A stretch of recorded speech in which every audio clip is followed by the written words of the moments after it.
Today on Southern Gardening, I'd like to show you 3 annuals that are not only beautiful additions to the summer landscape, but are sure to attract plenty of pollinators. Let's start with Monarch Magic Flossflower. This is a beautiful flowering annual that produces clusters of soft, fluffy flowers that create a delicate, almost cloud-like appearance in the landscape. The flowers have a soft lavender bluish-purple color that provides a beautiful contrast against the green foliage.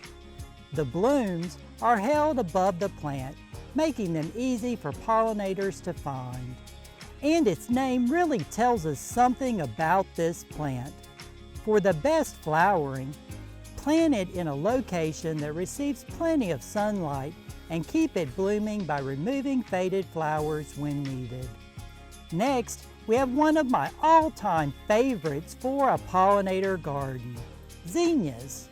Zinnias come in an incredible range of colors, including red, orange, yellow, pink, purple, and white.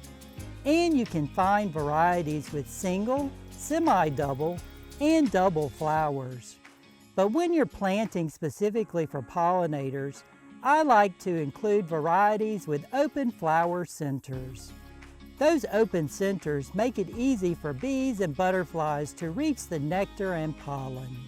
Our third pollinator favorite is Coral Nymph salvia.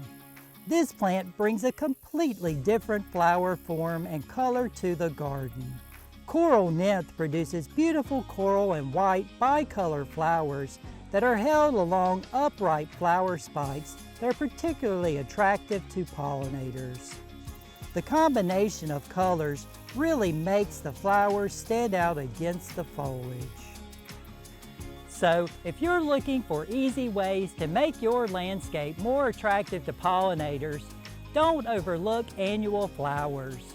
I'm Eddie Smith, and I look forward to seeing you next time on Southern Gardening.